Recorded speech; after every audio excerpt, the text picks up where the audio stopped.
these people can help me with my computer. Oh. A technician will be with you in 4 hours. 4 hours? You can upgrade for just $5,000. What? The Universal Serial Config board should be set to ID6. I need that in plain English. Help. Leo Laporte, call for help. May I help you? We got a traffic jam in here. Hey, come on in here. Hello, how are you? Good to see you. Welcome to Call for Help. I am your humble host, Leo Laporte, and this is a show I like to think of as the start button on ZDTV, the place you begin your journey into the wilds of the computer jungle. If you've got a personal confuser, if you're contemplating purchasing one, this is the show for you. We help you understand it, make the most of it. We do it in plain English. And most importantly, we do it live every Monday through Friday, 7 to 8 p.m. Eastern Time, so that you can call in and participate. I got a number just for you, toll free in North America, 888-989-7879. If you're too shy to call, you can always email me. Call for help at ZDTV.com. Every 5 minutes during the show, my faithful, trusty companion, Outlook Express, goes out and downloads the latest email. And if you send me something before the show's over, I'll actually be able to read it. And a lot of times we do read these emails on the air at the end of the show because people come up with some great suggestions. We got a bunch of free Internet service providers yesterday I didn't get to, but I put in our show notes after the show. That's what this email is so great for. And then, of course, if you like to be really interactive and really get in there, this is the live audience of our show. They're the kids in the back of the class making the wacky jokes. www.zdtv.com/call for help. Paul Smith's in there, but he looks a lot like Stacy. I'm the empty red chair. When you get in there, you can choose an avatar, of course, by going to the avatar changing room. But sometimes I just like to, I don't know, just take whatever I get. Hope we'll see you in there, right, during the show. Today on Call for Help, most of us take the ability to zip around the web like I just did absolutely for granted. But if you're a disabled person, navigating the Internet could be very trying. In fact, there are sites, I'm sure, that people go to that just say, forget it. I just can't see this site. I can't use this site. Well, my web designing friends, and this means anybody, from the simplest web page to the biggest mega site, you can make a difference. Our resident webmaster, Silicon Alley, shows us some easy ways to make your site more accessible for disabled people. That's later on in the show. Plus, in the high-pressure world of online gaming, a few seconds of lag time can make all the difference between glorious success or disastrous failure. And I'm going to show you how. We'll explain Internet latency and what you can do about it and how you can use it as an excuse the next time you lose online. But let's get to our first call of the day from Brian in Spotsylvania, Virginia. Hello, Brian. Hey, Leo. How are you? Fine. What's up in Spotsylvania? Not much. Cold. Cold and quiet, huh? Yep. Well, maybe I can help you out with a computer problem then. Yeah, well, there's programs that they, pay you for surfing the web and place some banners on your website. Yeah. Are they really any good? Well, you're not going to get rich. Let's put it that way. Which one have you been taking a look at? All Advantage. Yeah, that's probably the best known. Let's go take a look at alladvantage.com. Here's the idea. You know when you go to websites these days, our site and everybody else. Did I spell that right? No, of course not. Well, let's see. Let's see if it goes in. You have banner ads at the top of the site, right? Here's one at the top of our site, Mitsubishi Motors. Now, they obviously pay ZDTV for that ad. But they don't pay, they pay for two things. They pay for eyeballs, the fact that the ad's just there. But mostly they pay for this, click-throughs, me clicking on that ad and going to the site. And the number of click-throughs you get is very important. They talk about impressions, which is the number of people who have seen it, and then click-throughs, the number of people who go there. And it's really kind of, and I'll tell you what, folks, they should work on the accessibility of this site a little bit, shouldn't they? I'm glad I clicked on it. Let's go back to the Call for Help webs. Let's go back. I'm not only that, I'm trapped. All right, let's close out of that. Something's wrong on the website here. So what All Advantage and a lot of these other sites do is they say, well, heck, how can we get people to look at these ads? Maybe if we pay them, they'll look. So what they do is it's basically revenue sharing, right? They get money from the advertisers, who then and then they say, well, we're going to rebate, 5%, 1%, 10% to our viewers. What do we get? Well, we get just basically a lot of traffic on our site that we can charge people for. What do you get? You get a little bit of that money back. But when I say a little bit, it is a little bit. The people I've talked to have done it, and I mean people who surf all day and all night, it's a few bucks at most. So you're not going to get rich doing this, Brian. But there's nothing wrong with it. You understand now how the economics of it works? Yeah. Yeah, I mean, it's a sensible thing. Unfortunately, about half the sites on the Internet are really just there to garner eyeballs, just to get you to look. That's the only reason they exist. Not our site. We have a message. We have some information we want to give you. I believe in empowering people. Our website has a purpose, but a lot of sites don't. They just are there to get you to click. Hey, all advantage in these other sites, at least they're upfront about it. Hey, I'm only 13, and I was hoping about maybe making some spare cash. Well, I think you'd make more money mowing lawns, to be honest with you, Brian. Plus, you get some fresh air. Well, it doesn't hurt to do it. It's not going to, you're surfing around, right? You're doing it anyway. Go ahead, sign up for it. In fact, if you do it, call me and tell me how much money you made, would you? Okay. It doesn't hurt. I mean, there's no harm done in it. Sure, absolutely, you should do it. Sign up with every one of them. Thanks, Brian. See you later. Thank you. All right, it's time for a web tip. Are you ready? We're going to show you how to spice up your Windows sounds. Let me don my web wetsuit and surf on over to the Daily Wave. Actually, if we turn up the sound on the computer, we'll hear the Daily Wave. Every time you log into the Daily Wave, you hear sounds, and then you can come here and download new sounds. A lot of these...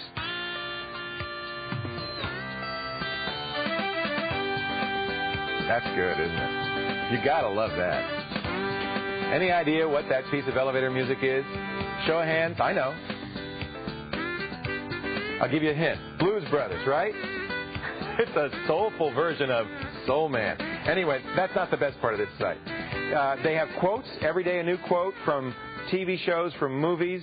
Here's Truman Capote from Murder by Death. Let's see what Truman had to say. How do I look so young? Quite simple. A complete vegetable diet, 12 hours sleep a night, and lots of makeup. Now, wouldn't you love to have that be your startup sound? There are all you can do. You can search through the months. You can search through the archives. Tons of sounds, probably hundreds of thousands of sounds. Not just waves, but as you heard earlier, MIDIs. Those are those goofy music. Who do you think? I think that's Duckman. That's what I think. I think that's Duckman. And we can go back in time to other months and some wonderful stuff. Most of this stuff is suitable for all ages, but you might want to be a little bit careful. Some of the sound effects that you put on here could be slightly offensive to others. Let's see. Here's from Clark Gable from Mutiny on the Bounty. It's fun to hear these old motion picture sound effects. When you're back in England with the fleet again, you'll hear the hue and cry against me. From now on, they'll spell mutiny with my name. M-U-G-A-B-L-E. Get to the website. It's a fun one. www.dailywavewav.com. Our web tip for spiffing up your computer and adding some fun sounds to it. Coming up next, suffering slow ping, a.k.a. lag time in the middle of a game of Quake, can be excruciating. You're trying to shoot. It's like being in a bad dream. They keep shooting at you. When you're chatting online, you type. It takes a minute for the typing to get out there, or even making a telephone call to the net. We're going to show you how you could speed up your connection and reduce something called net latency. The call for help continues.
we got an email from Tim in Thompsonville, Illinois.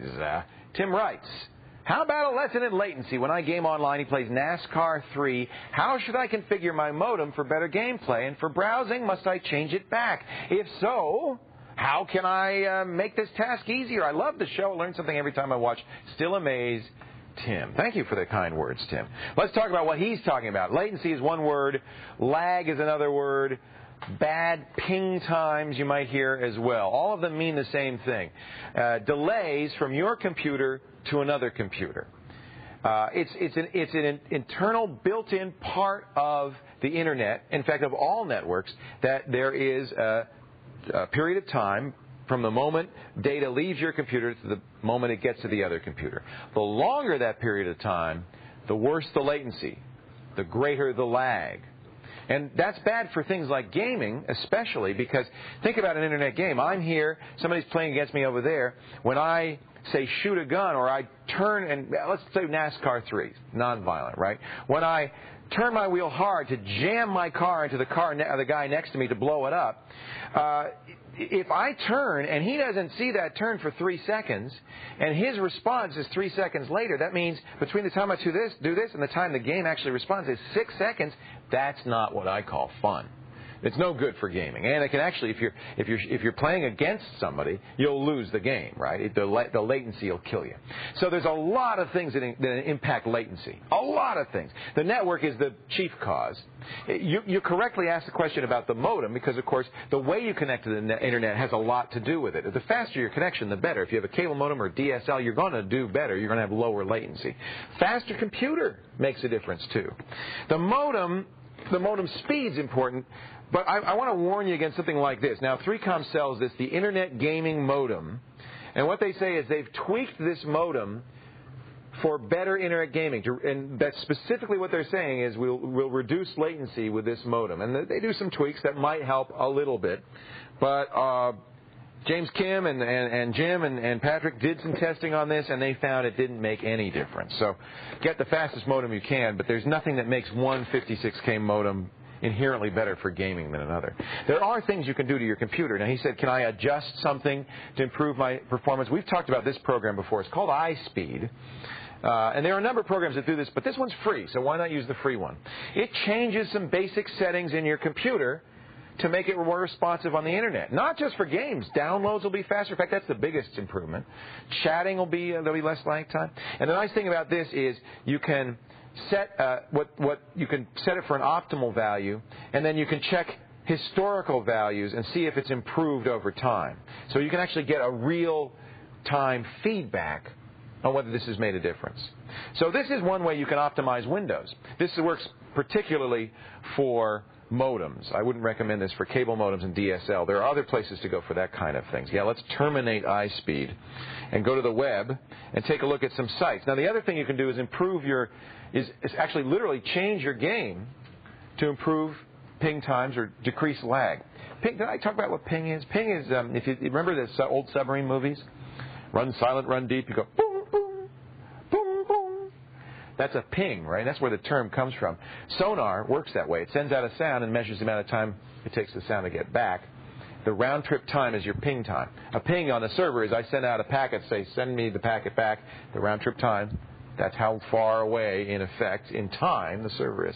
So you want lower ping times, right? Tweak 3D, wonderful site. We've got a link to it on our website, tweak3d.net, pretty easy to get to.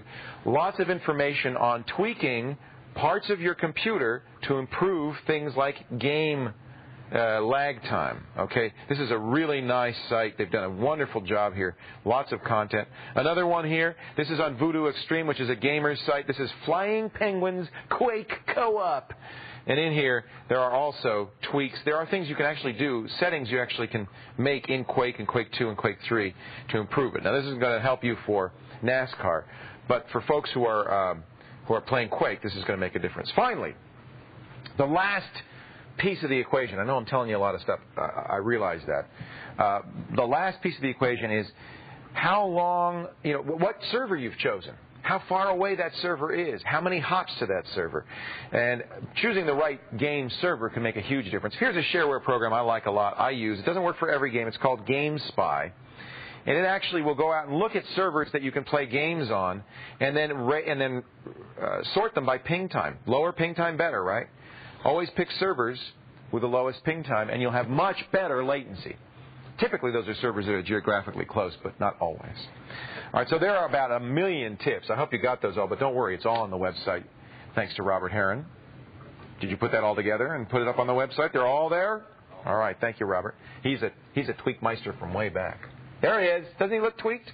www.zdtv.com/call for help. We're going to take a break, but first let's give you a chance to test your knowledge. It's daily quiz time.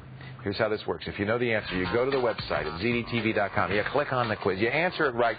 1 year. You're in a drawing for 1 year free at smartplanet.com. And if you don't know the answer to this, you're just not paying attention. Today's quiz. What is latency? Is it internet lag time, processor speed, virtual memory, or chronic tardiness? If Aunt Martha just got back from the bathroom, would you please explain to her and tell her what the answer is?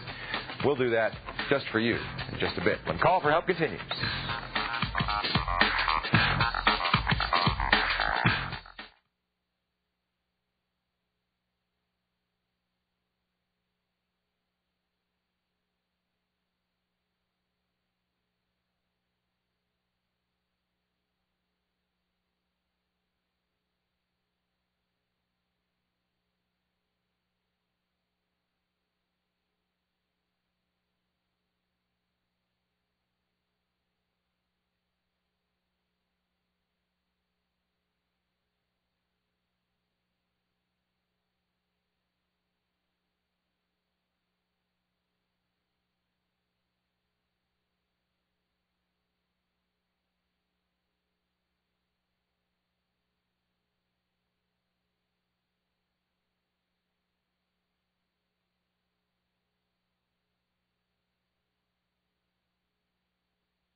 Ladies and gentlemen, I've got something just for you, absolutely free. And every day, another free file of the day. These are files that are picked by the great folks at the ZDNet Software Library. It's files you can download and use absolutely free. This is one you're absolutely going to want to get. If you've ever used Tweak UI, Microsoft's control panel that modifies the user interface, you'll like this. This is Tweak Revisited. It's basically some things that Tweak UI left out. For instance, you can change your Windows splash screen. Finally, an easy way to do that. You can reinstall your former splash screen. You can even, I love this, change the picture that's in your system properties. You know, when you do properties, this picture here, you want to change that to maybe your sweetie's face, you can do it. It also allows you to do a lot of it. You can change the registered owner. Let's see. It's mine. All mine. That's the new registered owner of this computer. It even shows something you don't normally get access to, your CD installation key. If you've forgotten it or you've lost it, here's a way to get it back. You could change some internet things. Remember we were talking about how AOL hijacks the title bar? Now I can say this is Leo's Internet Explorer. And it will change it automatically for me. Let's spell it right, huh? I'll apply that. And there we go. This is a wonderful program, and it's absolutely free. Just go to ZDTV. See? Leo's Internet Explorer. You got to love that. www.zdtv.com/call for help. Click on the free file of the day right there, baby. Yeah! Let's check in with the chatters, see what they're talking about right now. This is our chat room, and they're talking about online gaming, their favorite online games, things they're doing, how to optimize them. Rainbow Six, about half the people in there are big Rainbow Six fans. That is, what is that the sequel to? Robert's not here. I've forgotten. It's a wonder. It's Rainbow Six, sequel to Rainbow Six. Rainbow 5. Yeah, Rainbow 5. Thank you very much, Gabe. You the guy. That's it. That's right. Rogue Spear is the sequel to Rainbow Six. Anyway, it doesn't much matter. That's what they're talking about, and that's all that counts. If you want to get in there and gab with some of the kings. Yeah. Rogue Spear. Yeah. Some of the kings of Internet chatting. www.zdtv.com/call for help. Jay's on the line from Shingletown, California. Hello, Jay. How you doing, Leo? I'm great. How are you? Pretty good. You play Rainbow Six? No, I don't. Rainbow Six was the prequel to Rogue Spear, I believe. Well, then let's talk about something else. Okay. What can I do for you? I made, I bought, first of all, one of the Logitech cameras. Okay, those are good. The QuickTime VR, QuickCam VR, or? I got the least expensive one. I wanted to see what they were like before I really put any money into one. They're cheap, aren't they? Like $60, $70? $50. $50, good price. And so anyway, I made videos using the software that comes with it. Their software, okay. And then I sent it to my relatives. Right. And they have a Mac, and it went as an EXE, and they said they couldn't open it and couldn't see it. Absolutely, because they can't open an EXE, can they? Nope. Now, what's happening with the EXE is it's a wrapper around your Vmail. And what happens is it makes it easy for other Windows users to see your Vmail because they run the EXE, and the EXE checks to make sure they have all the software they need to play it back. But the problem is that's no help at all to a Mac user, is it? Not a bit. No. In fact, it makes me mad because for two reasons. First of all, number one, it doesn't work for Mac users. But for number two, the biggest problem right now with viruses is these .exe files, right? I'm telling everybody, don't send .exe files. And here you are. This program's forcing you to send out an executable. So what you do is, once you make it, don't mail it right away. Run the EXE. And what it'll do is it'll do what it would do on their machine, which it'll unpack it, and somewhere it'll put a temporary .avi file on your hard drive. Okay. Do you follow me here? So you run the EXE, watch the Vmail, but maybe don't even close it. Then quickly do a search. F3, that's the search command, and search for star.avi. It'll probably be in a temp folder. Okay, because what it's done is that EXE uncompresses it and sticks it in the temp folder, checks to see if you have the proper software for playback, and then plays it back. When you find the AVI file, double-click it to make sure it's the right one, right? Because it won't have a name like you will recognize. It'll be C3974139, right? Okay. Then drag it to your desktop, and that's what you want to email them.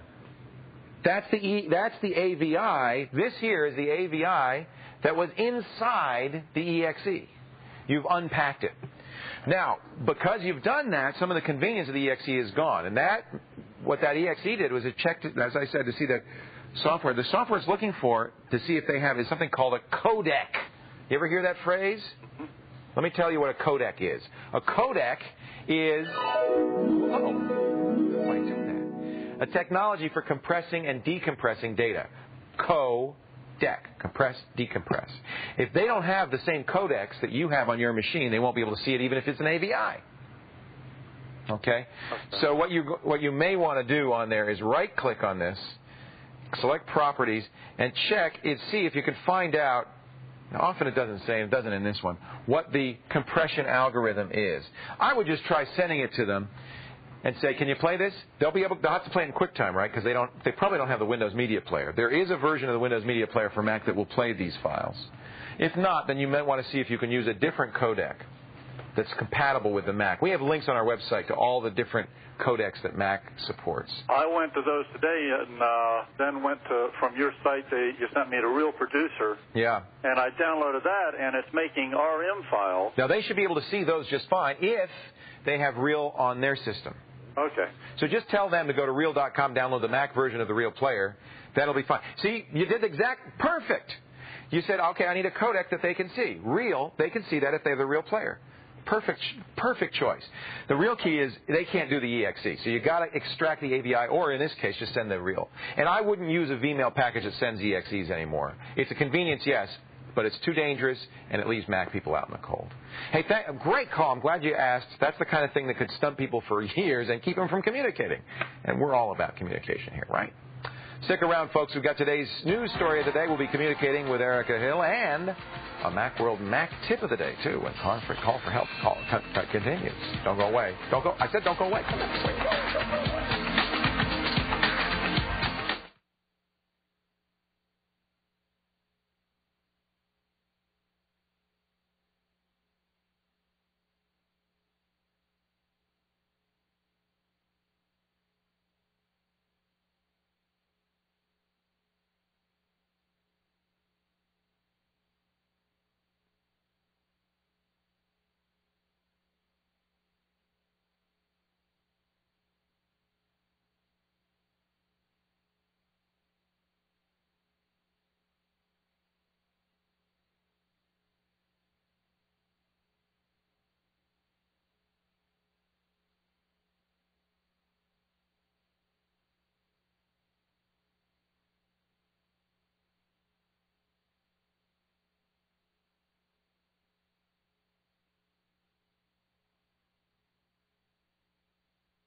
Welcome back to Call for Help. I'm Leo Laporte. This is the show where we answer your computer problems and questions and help you get the most out of them. And we have a good time doing it. A couple of ways to get in touch. We've mentioned a few, but I didn't, and I neglected, and I want to do it now to mention this. We were talking about V-mails in the last segment, and he's sending V-mails to his family on their Macs. We would like you to send us a V-mail, a video email. All you got to do is create it with your netcam and send it to, we've got a special address for you, cfhvmail@zdtv.com. We'll put your mug up on the screen here. You can also chat with us. Go to www.zdtv.com/call-for-help and join us in the chat room. I'm just going to re-log in. Hope I don't get the yellow dots, and say hello to some awfully nice people, whether they look like yellow dots or not. This is the part of the show we like to check in with our friends in the ZDTV newsroom, see what's going on in the world around us. Erica Hill is there with the latest. Hello, Erica. Hey there, Leo. How are you? I'm great. I'm doing well. Now, yesterday we were talking about the Palm IPO. And was today the day? I'm sorry? Was today the day? Today was the day. And what a day it was. And did we have some happy people or some sad people? I think we have some very happy people. Oh, really? Tell all. But, you know, Leo, as much as we talk about the IPO, most people probably don't know, most people probably know the company for its popular handheld, but what everyone may not know is where the Palm came from. So Victoria Racanio has a little history for us. Since its founding as an independent startup in 1992, Palm has grown into the dominant seller of handheld computers. The company was acquired by U.S. Robotics in 1995. U.S. Robotics was in turn gobbled up by 3Com in 1997. 4 years ago, the company introduced the first Palm organizers, allowing consumers to use a stylus on a liquid crystal screen to input addresses and appointments. In 1999, the company got into the Internet service provider business, offering wireless net access for its Palm 7 handheld. Palm has sold more than 5 million units and can lay claim to a dominant 75% of the worldwide PDA market, but faces serious challenges from other devices. The Yankee Group anticipates that within 3 years, wireless phones will outsell PDAs by nearly 20-1. Palm's future may actually be as a software company. Palm has set its sights on becoming the operating system of choice for any kind of handheld device, from phones to audio devices and game machines. And right now, it has a head start. It has licensed the Palm OS to some of the world's top mobile electronics manufacturers, including IBM, Motorola, Nokia, Qualcomm, and Sony. Devices running on the Palm OS made up more than 90% of the handhelds sold in U.S. stores in the fourth quarter of 1999. But licensing still represents only about 1% of its revenues. You know, Leo, one of the companies licensing the Palm operating system is Handspring. Handspring's visor is shaping up to be one of the Palm Pilot's biggest competitors. Yeah, and a nice product, too. I really like it a lot. You think you'd use a Handspring? I know you have a Palm 7. I have a Palm, but yeah, if I were buying one, I don't know. I like the Palm. I don't know. I can't decide. Tough choice. Erica, thank you so much. Thank Do you you, use Leo. one of those? You know, I'm ashamed to say, I have a Palm. Yeah? I've had it for a long time. You don't use it? I haven't entered any of the information. I'll buy it from you. Okay, but it's really old. Oh, I don't want it. It's like a Palm Professional. Save it. It'll be valuable someday. I figure I'll sell it to the Computer Museum. Thanks, Erica. Thanks. Take care. Erica Hill in the newsroom. If you want to see more about that story and the Palm IPO, I think when it quadrupled or something like that, you can tune in the ZDNN reports throughout the day. We've been talking about it all day at ZDTV, or you can go to the website. Find out exactly what happens, ZDTV.com. It's time for the Macworld Mac tip of the day. Are you ready? Shall we learn some Mac stuff? Today, we're going to show you how to rename Mac files in a flash. Jason Snell from Macworld Magazine is here to tell all. Hello, Jason. In a flash. In a flash. Well, wait, come on. It didn't take that long to rename a file. Well, one file, it's pretty easy to do. You can just open up a folder and click on it and say, rename it. Give this a different name. What's so hard about that? Well, the problem is on the Mac, and this is something that people, especially in the old DOS days, would say, oh, you know, I could delete 8 files with one command. Yeah, on the Mac, you got to kind of click around. You can't say rename everything that begins with a C to make it begin with an X. Right, There's no way to do that. One by one. Right. Unless you have a little $10 shareware program called Drop Rename. Oh, let's see. Which does that. It's right here. And the way it works is you basically, I've got this little folder here, and you drag and drop it onto the application, and you get this little dialog box that says, what do you want to do with it? So I could do something like, say, I've got some files out there that end in .txt, and I'll say remove them, and it'll look, and they're there. They're gone. Ooh, and you can, that's a great thing. You can keep doing things like, say, let's make them all lowercase. I'm easy to please. I am going, ooh.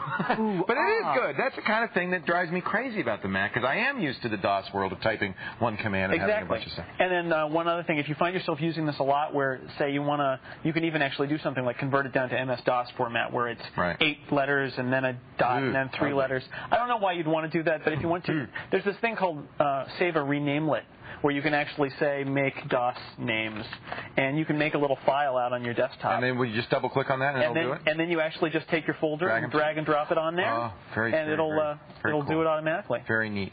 And there it is. It's pretty ugly. You could do this in AppleScript too, right? You could. But this does it all for you. It's really a friendly interface. It's $10 a shareware. It's on the honor system, so you actually you can use it forever. It's just not honorable to do that. Let's not be dishonorable. And it's available on MacDownload.com. Drop rename at MacDownload.com. A good tip. Thank you. You're welcome. Jason Snell, we appreciate it, from Macworld Magazine. Coming up next, we're going to check the live lines, get another one of your toughest computer questions queued up. And we'll be talking in just a bit. Call for help continues. Yeah, it's little things. Those are great little tips, because it's little things like that people really...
The lovely and talented Call for Help webpage is beckoning to you. It's singing, "Come to me" at ZDTV.com/call for help.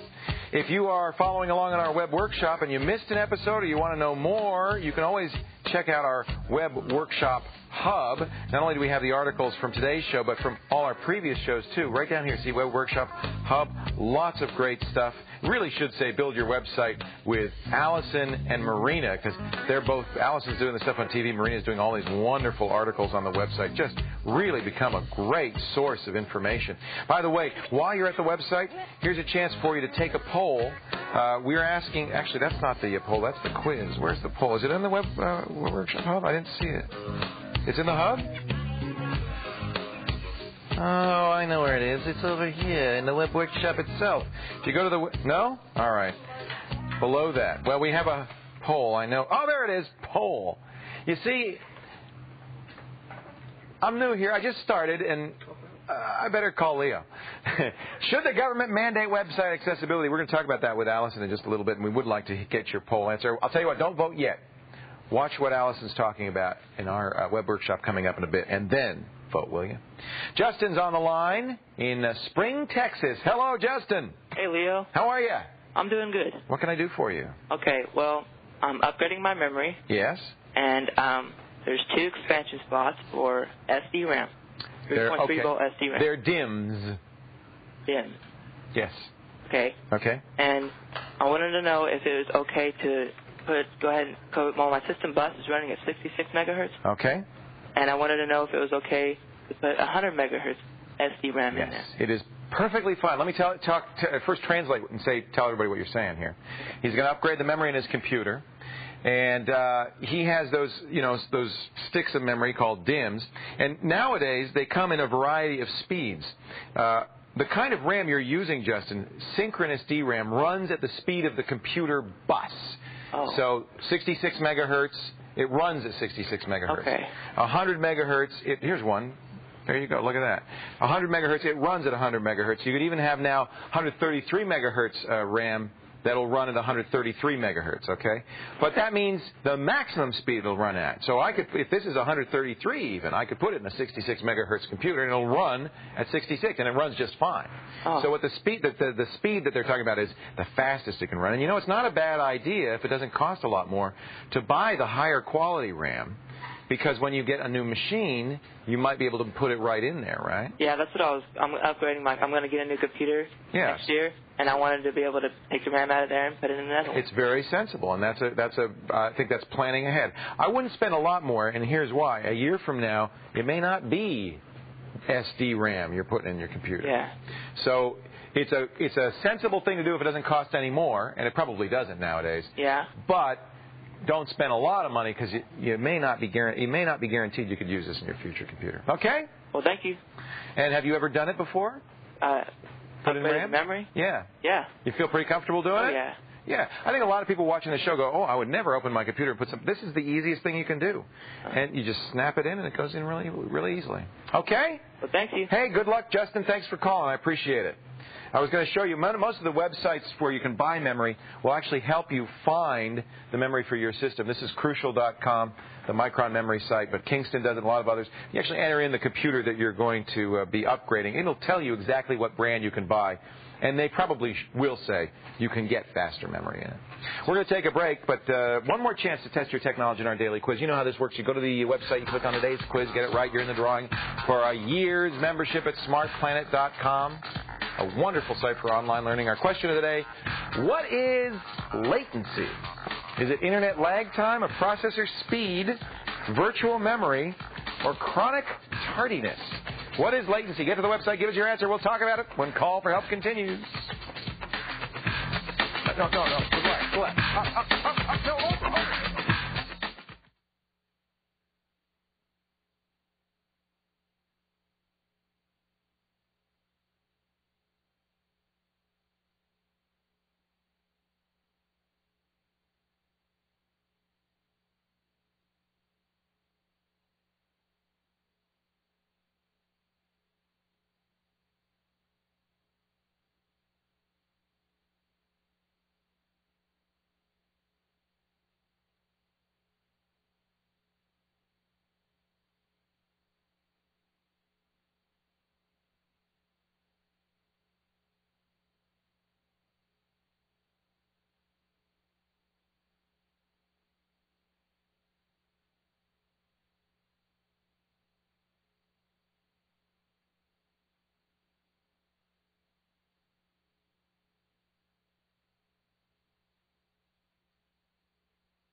Welcome back to Call for Help. Before the break, we asked you what latency was. And, of course, if you watched a little earlier, we were talking about it. It's the lag time in the Internet, the time it takes for your data to get to that computer and get back to you. The slowdown is latency. All right. Hope you got that right. Well, let's talk about the web now. This is something I've been wanting to do for a while. I'm really glad that we're going to focus on it. The net is a brilliant, wonderful, revolutionary communication tool. I mean, and gathering place and support mechanism for able-bodied people and disabled people alike. But as the web evolves, we've got to ensure that it's accessible to everyone. How? We've got to be thinking, how can disabled folks be part of the revolution? Joining us to show us how to design your site with accessibility in mind, ZDTV's Silicon Alley. Hello, Allison. Hey, how are you, Leo? This is a great topic. We covered it last week a little bit. But not about web design. No, right. That's a different thing entirely. And there's so many great gadgets for disabled people to navigate the web, but then they get to the website and you know, it doesn't work for them. It's frustrating. And look, if you're designing a website, you want everybody to be able to see it. Absolutely. So let's talk a little bit about what to look for on your site that could be a red flag for accessibility. Okay. First up, it's good to get in the disabled mindset and just sort of think about how they're actually navigating the web. Because first up, they may not be able to see well or see at all. They may not be able to hear. They may have cognition difficulties. So these are things to just sort of bear in mind when you're thinking about designing a site. They might be using an alternate browser. They might be using a voice browser. That seems now overwhelming because there's so many. I mean, there's so many disabilities. How can I design a site that is completely accessible? Right, and actually, it's very easy to do it. Oh, good. It really just revolves around using context-specific information on your site. And let me show you how that might work. Show me what that means. Okay. Yeah. Let's just go to my homepage. The main thing is that sort of a lot of people might be using a text-only browser of some kind, right? Well, now here's the problem right away. Navigational graphics, but it's all graphics. But now how's that going to make sense? A simple thing you can do is add an alt tag to all your images. So when you move your mouse over it, you see Go to Ali's Call for Help Family album. So that's a tag in the HTML. And what's nice about that is it helps everybody. I mean, it doesn't just help people who can't navigate it very well. It helps me find out what's under there. Yeah, everyone wants good navigation, and that's something that's quite often lacking in websites. So this is the HTML? Here's the HTML right here. It's so easy. I mean, it's just within your image source tag, right? And then you have alt equals, and you put it in quotes, you know, whatever it is you want. Whatever kind of text you want. Now, as you pointed out, for people who are just using regular browsers, when you hover your mouse over, that shows up. Now, if you're using a text-only browser, instead of seeing the graphic, the text-only browser would show the alt tag so that you don't lose accessibility. If you have a screen reader, it will read the alt tag. So everybody gets to be able to navigate that site. That's a nice feature. That's a great feature, and it's so easy. There's really no excuse not to do that, right? And I do it on my site, but you found one that was missing because signature on the homepage. Well, I had replaced it, and that's why. Well, this is where Bobby comes in handy. Bobby. Friend of yours? No, actually, it's a website and a web tool. Yeah. And this is really handy. You just type in the URL of your site. Should I do mine? Yeah, do yours. Oh, no. Who does this? It's what is it? It's CAST. That's right. It's Center for Applied Specialist Technology. I can't remember what it actually stands for. And they provide this for free. This is a free service. Right. It's going to take a while to load. But basically, I ran it over my site, and number one on my homepage, it pointed out that, let me just go and show you this so you can see. My links were too close together, and I'd added these links as text alternatives to my graphics, thinking I was doing the right thing, but they were right up against each other. Why is that? Why does that make a problem? Well, because not everyone's using a mouse, which is so easy to sort of so precise, to move around very specifically around the page. They might be using a keyboard, or they might be using some kind of alternative mouse. Maybe that they use, eye movement to generate, or a mouse stick, or a mouth, or whatever.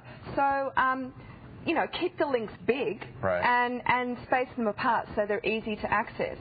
One other thing. And again, by the way, it's good for everybody. Right, of course. It makes it easier to navigate for everybody. I've had that experience where there's tiny little links close together, and you're just trying to click on the right thing, right? Also, I had originally had I just sort of had the same names as my graphics, right? I had Alley Cat Alien down here, thinking, you know, it's well, cute. I've got my Cool. text links. Yeah. Well, that doesn't make sense to anybody, right? What you want to do is have something more descriptive that actually, so people know where they're going. So it's like read my web workshop diary, Alien. You know, find out about my cat. Perfect. Another thing is within your, say my family album that I did a few weeks ago. This is something I neglected to do. Thumbnails. I actually put alt tags on the arrows, right? On the navigation. People don't know that that's actually something that you might, you know, what am I going to do with this arrow? I don't know. So I added this alt tag that says click right arrow to move on to the next picture, click left arrow, right? Perfect, right. Yeah. Now Bobby will go through and point out a lot of this stuff for you. So so that's a very handy tool for that. Now, they also have a link to the World Wide Web Consortium. So these folks also have guidelines that you can follow for making your site more accessible. A huge sort of compendium of information that includes the sort of stuff I was talking about and many, many other ways that you can do this. The main thing is it's really good web designing in general, as I think we've been stressing. It's say you're you know, it's like writing style. Like make sure, you know, at the beginning of the paragraph you give someone an indication of what that actual paragraph or the next kind of block of text is going to be about, so that they don't have to sort of skim through it with say a speech browser or something to get to what they want. You know, they know right away. That's just good writing. It's good writing. Let me ask you a couple of different features that people use. Frames, problem or not? Yeah, you should always have an alternative to that. Not only, I mean, a lot of people don't like frames, just right? For pure aesthetics, right. If nothing else. But also to give people an alternative, so it's easy to navigate. Tables, can they be problematic? They can be. I would, if it's some kind of spreadsheet or something like that, make sure that you provide a summary of the information, label the different parts of the table so that people know where it is that they're navigating. Do I have to eschew all graphics, all animation? Do I have to throw away my shockwave and my flash? No, not at all. It's about providing alternatives too, and sort of maybe you might have some text alternative to that. Another way label to it see so the people concept. know, oh, there's some flash here. Give them an ability to turn blinking stuff off so it doesn't interfere. So I mean, don't use blinking stuff in the first place. Nobody likes blinking stuff. Okay. Everybody does it, but nobody likes it. And the Justice Department actually, you know, interestingly enough, recently said that the Americans with Disability Act should actually apply to commercial websites as well. Now, and that's got our a lot poll. of people. That's our poll right there. Should the government mandate this kind of accessibility? You know, they mandate that you have to have a ramp into your business. Should you have a virtual ramp into your website? Now, does that mean it's a problem? You said people were getting upset? Well, I think people just went to the other extreme and went, oh, no, we can't have any kind of multimedia sort of information on our site, and what are we going to do? Does that mean no graphics? And that's just sort of jumping to the other extreme, and that's not what the disabled movement wants. It just wants accessibility. As we all do. And this is something we should all do. And I'm going to rate my site. I know you did. Make some improvements. I'm still working on it. There's still stuff you can do. If you want some tips on how to make your site friendly to everybody, including disabled people, point your browser to ZDTV.com/call for help. And while you're there, make sure you take that poll. We want to know what you think. Should the government get involved in making websites more accessible? ZDTV.com/call for help. And the poll, as I have learned, is right below Web Workshop. That's right. I kept trying to tell you. You kept saying it. Thank you, Allison. I appreciate it. All right, let's see. What should we do here? Oh, I know. We got one more segment. Let's check the mailbag, shall we? And see if we've got any questions or comments on today's show. We'll be right back.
Leo Laporte. Let's see what the folks in the Call for Help chat room are talking about right now. And they're talking about online web access. There it is. Online web access, and people getting on there and designing your site and all sorts of things. You know, and I remember when Windows first came out, and of course I was doing a radio show at the time, and a lot of my listeners were blind, as one might expect.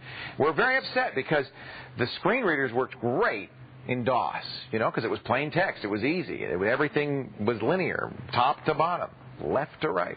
And then all of a sudden we get into a graphical user interface, and commands and text can be anywhere on the screen. It's very hard, as you might imagine, for a program to figure out what to read next.